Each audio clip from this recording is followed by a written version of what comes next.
Bueno, pues buenas tardes. Mi nombre es Laura Vélez, soy la directora ejecutiva de la Asociación Puertorriqueña del Pulmón. Me enorgullece darle la bienvenida a nuestro primer seminario virtual a todos los que nos acompañan en la tarde de hoy.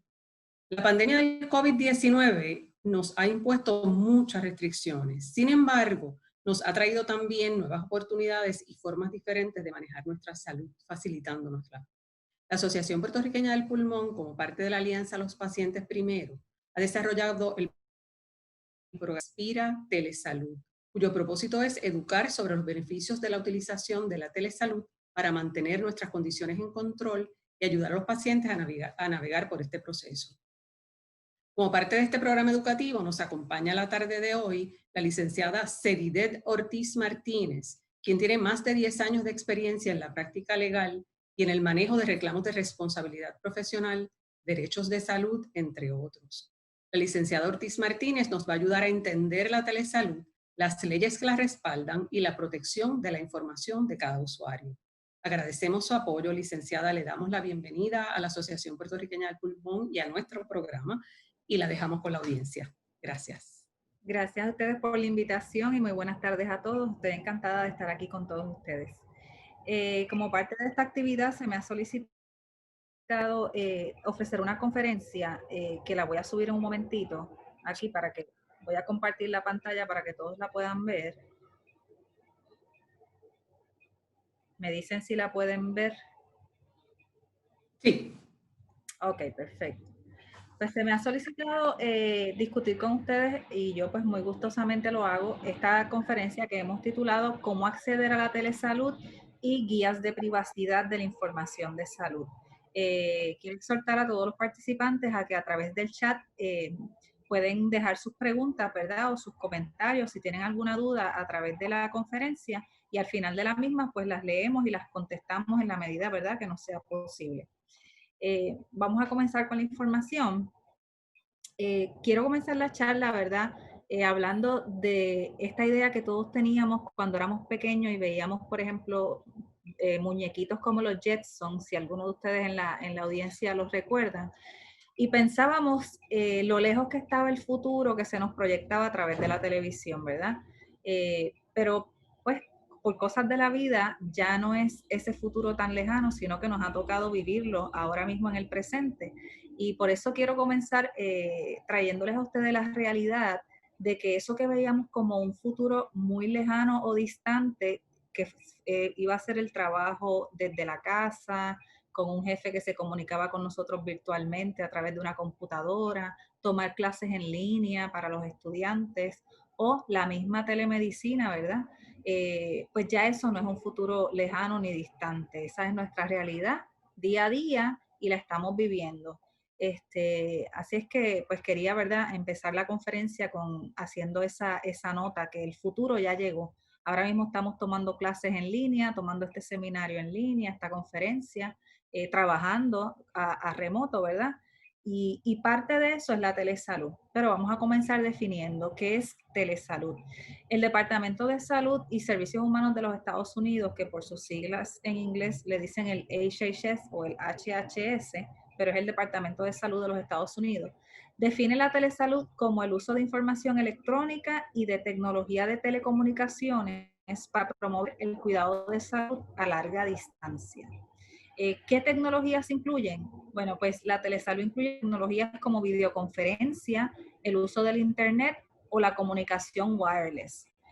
Aquí quiero hacer un paréntesis porque aunque para los pacientes la telesalud es vamos a decir, un descubrimiento reciente, ya los médicos y los profesionales de la medicina, ¿verdad?, de la salud, utilizaban y practicaban día a día la medicina utilizando tecnologías, como por ejemplo pudiera ser la radiología, ¿verdad? Usted se sacaba una radiografía y esa radiografía, a través de la radiografía digital, estaba en un sistema y los médicos se podían conectar remoto y tener acceso desde una computadora a ver esas imágenes. Lo que pasa es que no había una interacción directa con el paciente, ¿verdad?, de cómo eso se hacía. Pero ahora mismo tenemos tecnologías a través de los aparatos móviles, de las computadoras, de los celulares, de las tabletas, que nos permiten a generar llamadas a través de video o videoconferencia, y esa comunicación wireless por internet pues nos permite tener acceso a los profesionales de la salud sin que ellos estén frente a nosotros o sin que el paciente esté frente al médico. El Departamento de Salud Federal no recomienda la práctica de la medicina únicamente a través de audio o únicamente a través de mensajes de texto. Ellos tienden a promover que la telesalud se practique a través de video para que el médico y el paciente puedan tener ese contacto visual. No significa, ¿verdad?, que no se pueda hacer a través de audio, pero la recomendación es que siempre haya el video, que exista la videoconferencia. El Departamento de Salud Federal y las agencias federales pueden colocar restricciones, ¿verdad?, a los tipos de tecnologías que se utilizan para practicar la medicina, y esas restricciones, como veremos más adelante, casi siempre se relacionan a salvaguardar la privacidad de la información y la confidencialidad de la información de salud de los pacientes. ¿Dónde y cómo se debe practicar la telesalud? Pues el Departamento de Salud Federal nos recomienda que se practique en un escenario privado, como una clínica u oficina privada. Yo les pongo entre paréntesis que tiene que ser una habitación cerrada, pues no se recomienda que se practique la telesalud en un lugar abierto o en sitios públicos. Los médicos se les recomienda que deben utilizar localidades privadas no abiertas al público, y que los pacientes de igual forma no deben recibir los servicios de la telemedicina o de la telesalud en público o en escenarios semipúblicos. Entiéndase que si usted está en su casa, ¿verdad?, usted debe estar en un lugar privado, o el médico en la oficina debe estar en un cuarto privado atendiendo a ese paciente, aunque sea a través de un video o de una computadora, para que esa información no sea escuchada por terceros o por otras personas que pudieran tener acceso a la información de salud. Si la telemedicina no se puede ejercer en un escenario privado, pues entonces el proveedor de salud debe implementar las medidas de seguridad razonables para cumplir con la ley IPA. Esto es limitar la divulgación incidental de la información. Y aquí les traigo de ejemplo, ahora mismo que estamos en el escenario de las casas, si un paciente está en su casa y el profesional de la salud está desde su casa atendiéndolo, pues lo que se busca es que esa atención sea en un espacio privado, no que el profesional de la salud, qué sé yo, en la cocina o en la sala, donde la esposa del médico o los hijos del médico puedan tener acceso a escuchar la información de salud que ese paciente le está brindando a ese médico. Así es que básicamente se aplican las mismas normas de privacidad de la información que aplicaríamos si el paciente acudiera a la oficina del médico. Algunas de las precauciones que se recomiendan son bajar la voz, no usar el speakerphone o, ¿verdad?, el altavoz del teléfono, y recomendar al paciente que esté solo o que se mueva a distancia de otras personas cuando discuta su información de salud. El paciente siempre tiene la potestad de autorizar que hayan otras personas presentes, pero tiene que brindar su consentimiento para eso. En Puerto Rico, a nivel de reglamentación, la Junta de Licenciamiento y Disciplina Médica le ha requerido a los profesionales de la salud que cumplan con los requisitos de seguridad y las medidas de seguridad que impone la ley IPA al practicar la telesalud. La Junta también le requiere a los médicos que posean una certificación para poder practicar la telemedicina.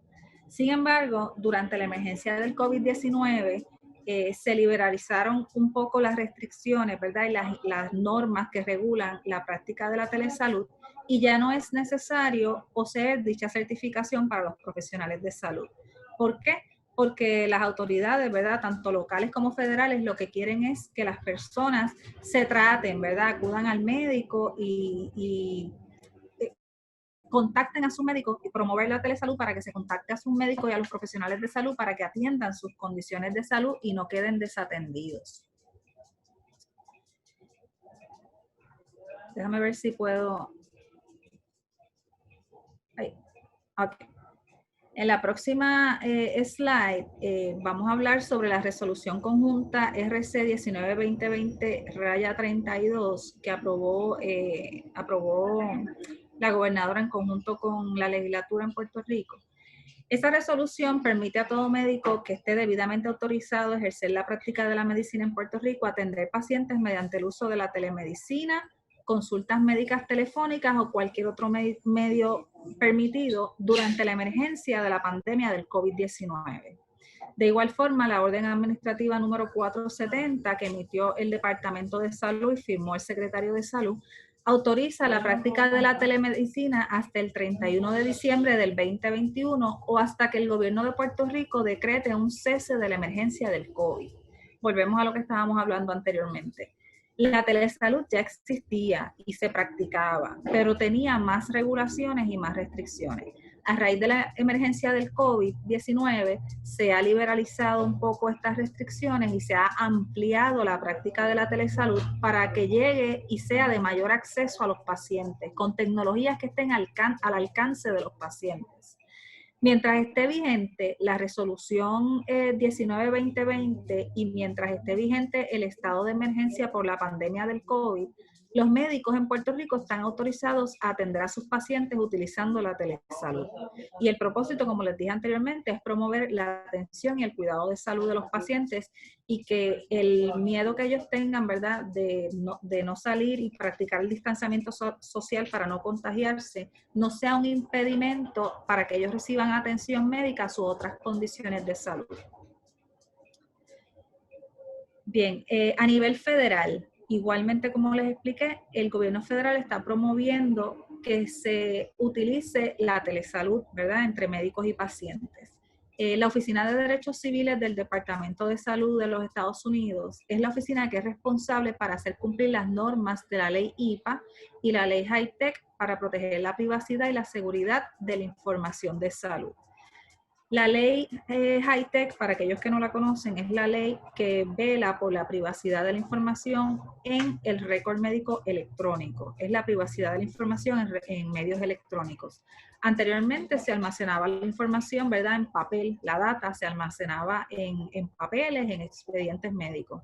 Pero con los avances de la tecnología, ahora existen récords médicos electrónicos y la información se almacena en computadoras. El hecho de que la información esté almacenada en computadoras no significa que los pacientes no tienen derecho a que esa información sea segura y esté protegida. Así es que el gobierno federal, para proteger eso, ha creado y desarrollado la ley HITECH y también la ley HIPAA. La ley HIPAA, pues, es una ley más amplia, y ahorita la vamos a discutir, que garantiza también la privacidad de la información.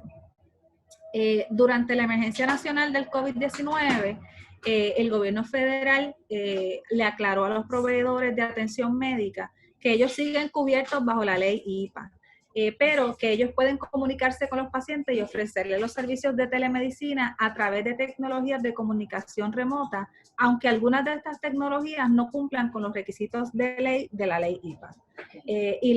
Me voy a hacer aquí un paréntesis para aclararles. Como les dije, previamente la telesalud se practicaba, pero anteriormente estaba más restringida y no se permitía que los médicos alcanzaran a sus pacientes a través de tecnologías que no estuviesen aprobadas por la ley HIPAA. A raíz de la emergencia del COVID-19 se flexibilizó un poco esa norma y se amplió para que los pacientes y los médicos puedan comunicarse utilizando tecnologías que son de fácil acceso a los pacientes y que no necesariamente están aprobadas por el gobierno federal en cumplimiento con ley HIPAA, pero que ofrecen ciertas garantías de seguridad como para mantener la información de salud protegida. En ese sentido, la Oficina de Derechos Civiles del Departamento de Salud Federal no va a imponer sanciones ni a los proveedores de salud ni a los médicos que practiquen la telesalud durante la emergencia del COVID-19 para tratar a sus pacientes por condiciones que se relacionen o no se relacionen a la pandemia. Vamos ahora entonces a discutir brevemente lo que es la ley HIPAA. La ley HIPAA, como les dije, es una legislación federal que adoptó el Congreso de los Estados Unidos. Se adoptó en el año 1996. El propósito original de esta ley es proteger la privacidad y la seguridad de la información médica en la industria de la salud. Y cuando se adopta la ley HIPAA, se adopta el concepto de el Privacy Rule o la norma de privacidad, que es la norma que protege la confidencialidad de la información de salud de los pacientes. Eso es una información que debe estar protegida como un derivado del derecho constitucional a la intimidad de cada persona, ¿verdad? Cada ser humano tiene derecho a la intimidad y como parte de esa intimidad usted tiene derecho a que su información de salud sea privada. Con la ley IPA también se adopta el concepto del IPA Security Rule, y el IPA Security Rule es la norma que dispone que la información de salud tiene que estar protegida no solamente de manera hablada, sino cuando almacenamos o transmitimos esa información, ya sea en papel o en medios electrónicos. Y eso, ¿verdad? La parte de los medios electrónicos es lo que nos aplica cuando practicamos la telesalud. Y por eso es que hay que tomar las medidas para que esa información de salud no sea divulgada a terceras personas sin la autorización del paciente. Entonces, ¿cómo podemos fusionar y mezclar el proteger la información de salud mientras practicamos la telesalud o la telemedicina? Pues miren, existen distintas compañías que han desarrollado programas de computadora, que en inglés se le conocen como softwares, para practicar la telesalud. Que hay algunos programas que son exclusivamente diseñados para practicar la telesalud y que son los programas que se conocen como que son IPA approved o que están en cumplimiento con la ley IPA. ¿Por qué? Porque son programas que no representan riesgos de que su información sea obtenida por un hacker o por un criminal cibernético. El gobierno de los Estados Unidos, el Departamento de Salud Federal, lo que exhorta es a que los profesionales de la salud utilicen sistemas de información para practicar la telesalud que cumplan con las disposiciones de seguridad de la ley IPA o que estén autorizados por ley IPA. Pero ¿qué ocurre? Durante la emergencia del COVID-19, no todos los pacientes y no toda la población, no todos los ciudadanos tienen acceso a estas tecnologías. Así es que el Departamento de Salud Federal especifica cuáles tecnologías se van a permitir utilizar y cuáles tecnologías, ¿verdad? Porque hay un deber de instruir a la población. Entre las tecnologías que no están autorizadas para practicar la telesalud durante la pandemia del COVID-19 ni en ningún momento, se encuentran estas tres que les coloco aquí: Facebook Live, Twitch o TikTok. De acuerdo a las reglamentaciones que ha emitido el Departamento de Salud Federal, estas aplicaciones no deben utilizarse para practicar la telemedicina porque no son seguras y puede haber un riesgo de que la información del paciente se exponga a terceras personas. Esto es lo que se conoce como comunicaciones abiertas a través de las redes, no son comunicaciones cerradas. Eso lo que significa es que cuando usted se conecta a estas aplicaciones, se pueden conectar otras personas que van a ver la información y lo que usted hable a través de esa plataforma. Distinto a una red cerrada en donde solamente se va a ver el médico con el paciente y hay más protección y más garantías de que la información de salud va a estar protegida. También se les recomienda a los proveedores que le avisen a los pacientes que estas aplicaciones que están diseñadas por terceros pueden presentar riesgos de privacidad y, ¿verdad?, que se deben habilitar los modos de privacidad disponibles al momento de utilizar la tecnología.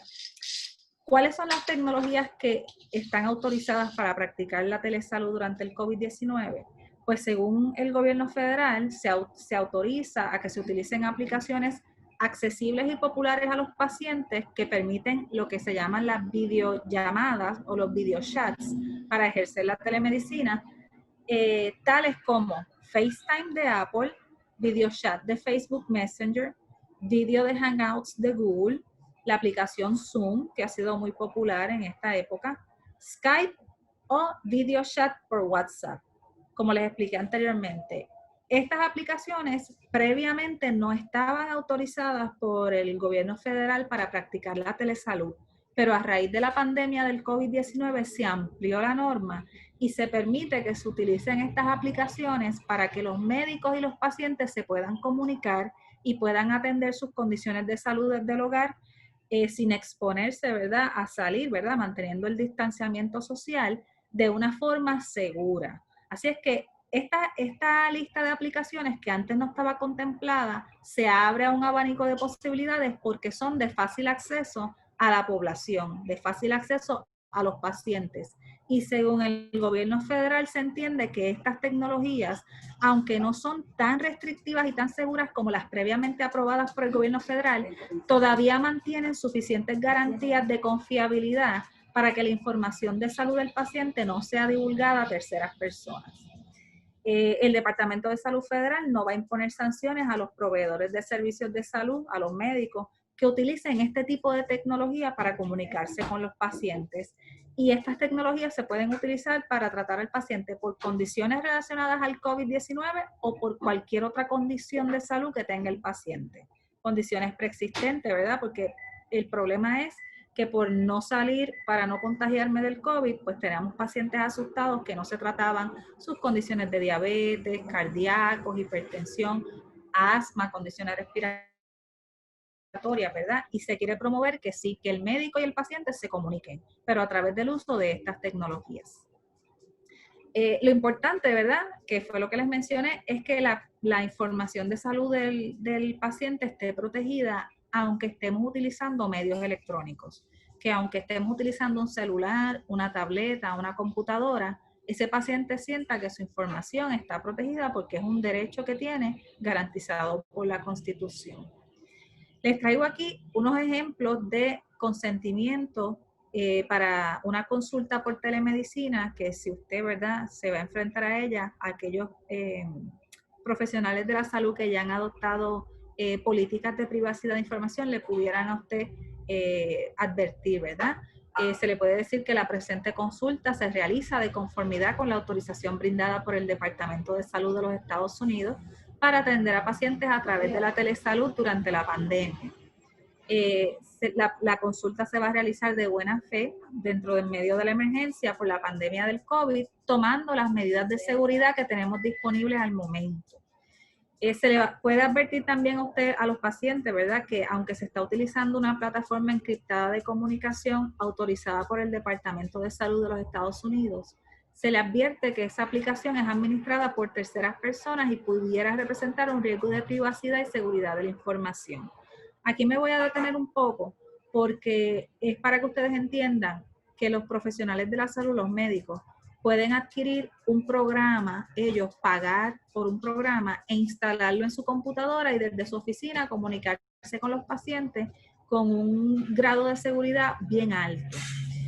No obstante, si usted va a utilizar WhatsApp, usted va a utilizar Facebook, ¿verdad?, Messenger de Facebook, o va a utilizar Zoom, esas son plataformas que son gratuitas y que son de fácil acceso a la población, pero que el médico no es el encargado de mantener en su oficina o de pagar, sino del dueño de Facebook, del dueño de Zoom o del dueño de WhatsApp, ¿verdad? Así es que eso es a lo que se refiere a que esa aplicación es administrada por terceras personas, pero que la seguridad de la información se va a mantener en la medida en que lo sea posible porque así ha sido autorizado por el gobierno, tanto federal como local.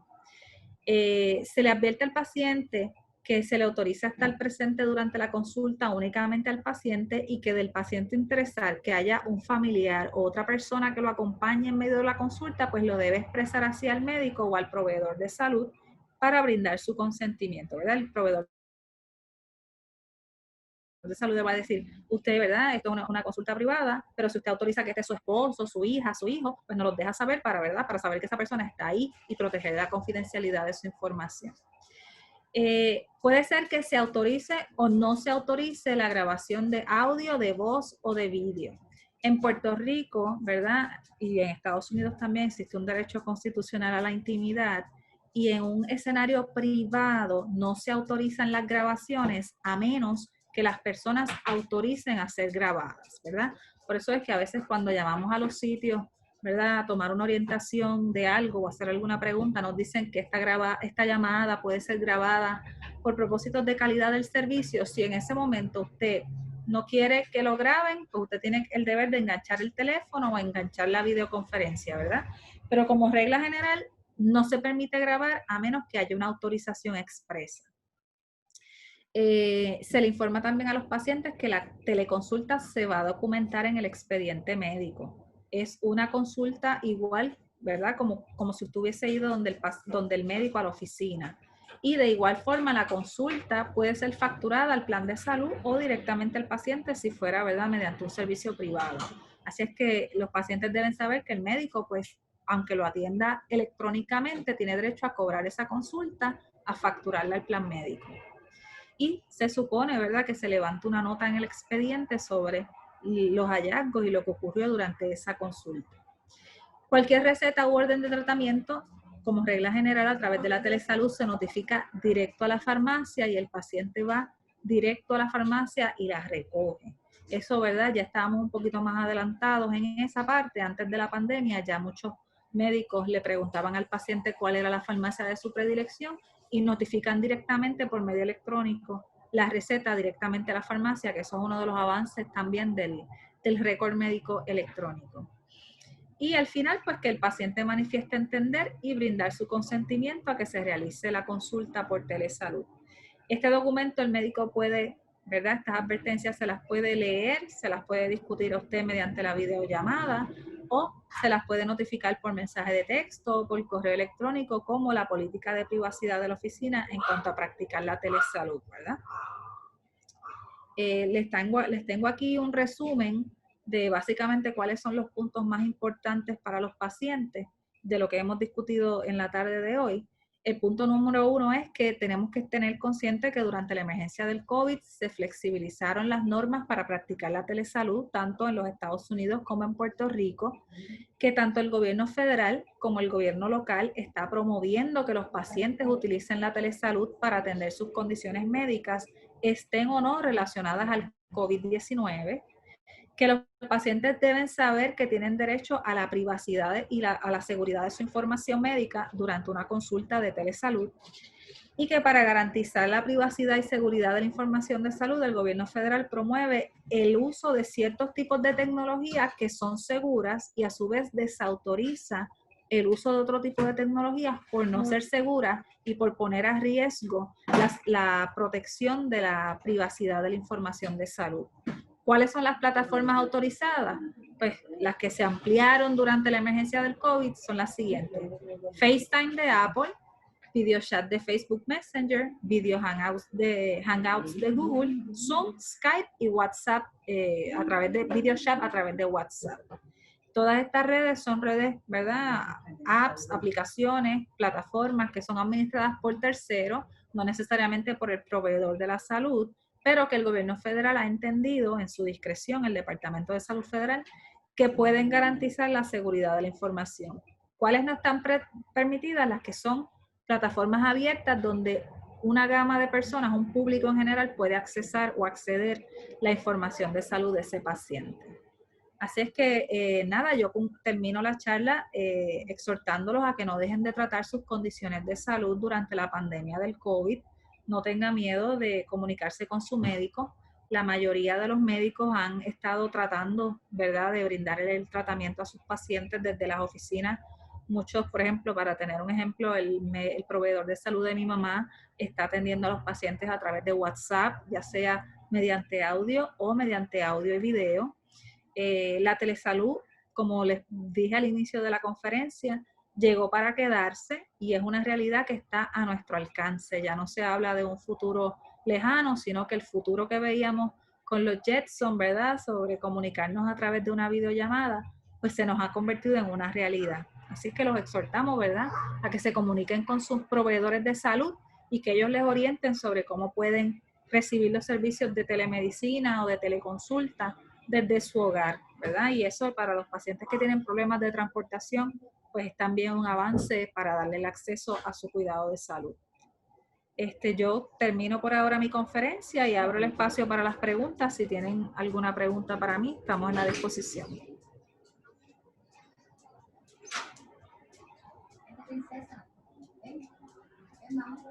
¿Me escuchan?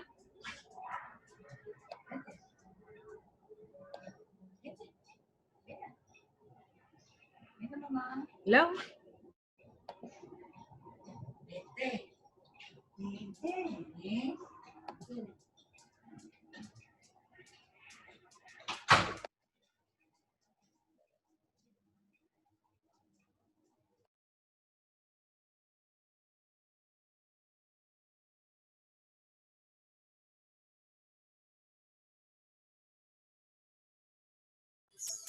Licenciada, hay unas preguntas en el chat. Vamos a ver, tengo aquí a Nilsa Janet. La información la enviarán por email, es muy valiosa. Y Nachali Ortiz comenta, excelente presentación.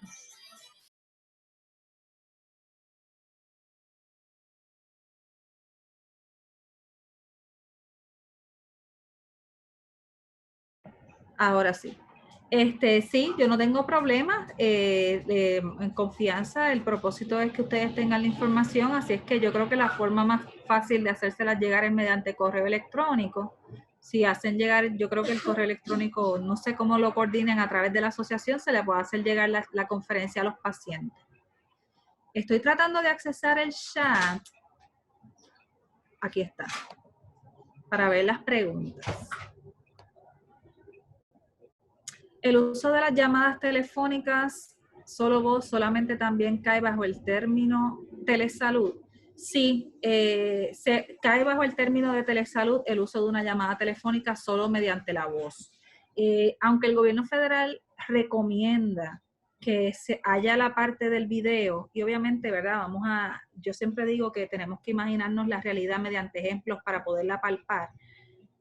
Si el médico está consultando, ¿verdad? Cuando uno va a ver al médico, pues parte de la evaluación médica es la observación, ¿verdad? Así es que el gobierno federal cuando dice, se recomienda que se utilice video, es para que el médico pueda observar, ¿verdad? Pero no necesariamente se requiere observar. Por ejemplo, si usted es un paciente que usted lleva 20 años con una condición de asma y usted lleva 15 años visitando al mismo médico, y usted necesita un refill o una receta para el mismo medicamento que usted lleva usando hace más de 5, 6, 7 años, pues para eso no se requiere que el médico lo vea, ¿verdad? Y con una llamada telefónica o solamente mediante el uso del audio, pues se puede cumplir el propósito de la teleconsulta o la telesalud. Pero sí cae también bajo el término de telesalud y está permitido. Para que se considere telemedicina debe usarse un medio donde ambos, paciente y médico, puedan verse virtualmente. Es lo ideal. Lo ideal es que ambos se puedan ver, ¿verdad? Lo que se exhorta es que que pueda haber contacto visual, pero es por la parte de la observación. Pero si solamente, ¿verdad? Hay audio, pues, ¿verdad? Se permite también. Vamos nuevamente a imaginarnos la realidad. El audio es quizás más accesible para un paciente que ya tiene récord e historial con ese médico que es su médico de cabecera. Pero si ahora mismo un profesional de la salud va a ver por primera vez a un paciente, no es recomendable que esa primera consulta a través de telemedicina o de telesalud sea sin imagen, ¿verdad? Volvemos otra vez. La observación es parte de los elementos que utiliza un médico al evaluar al paciente, ¿verdad? Así es que, ¿verdad? Son cositas, pero sí se permite el uso, durante la pandemia se permite el uso de voz, porque lo que queremos es que los pacientes accesen a sus médicos, ¿verdad? Y que desde su hogar, sin tener que exponerse, guardando el distanciamiento social. Déjame ver las otras preguntas.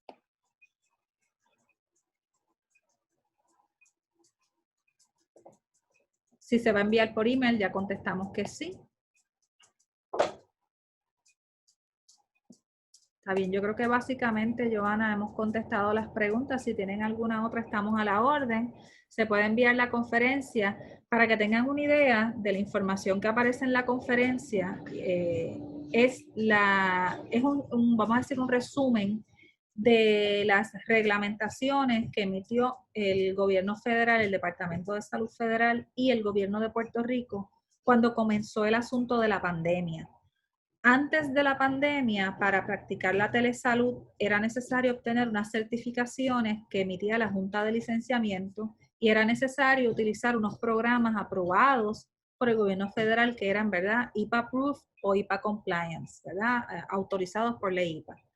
Pero, como les dije, a raíz de la pandemia se ha flexibilizado esto para que los pacientes accesen a los profesionales de la salud, pero no podemos ampliarlo y abrirlo libremente y permitir que se nos violen los derechos, ¿verdad?, de los pacientes y de los médicos. Así es que hay que ampliarlo y liberalizarlo, pero cumpliendo, ¿verdad?, con las disposiciones de la IPA y garantizando la seguridad de la información. Así es que básicamente esa es mi intervención. Les agradezco que me hayan atendido y quedamos a la orden siempre. Y entiendo yo que a través de la asociación se les puede hacer llegar la conferencia. Joana, ¿paso contigo o con Laura? Muchas gracias, licenciado Ortiz. Tenemos aquí el email de la persona que pidió la presentación, así que se lo estaremos compartiendo de parte de la Asociación Puertorriqueña del Pulmón. Muy agradecidos. Gracias, licenciada. Excelente presentación, muy clara, muy concisa. Yo creo que nos ayuda muchísimo a todos. Así que gracias también a los que participaron y escucharon la conferencia. Yo creo que es, como usted dice, vino para quedarse la telesalud. Así es que vamos a utilizarla. Gracias. A la orden siempre.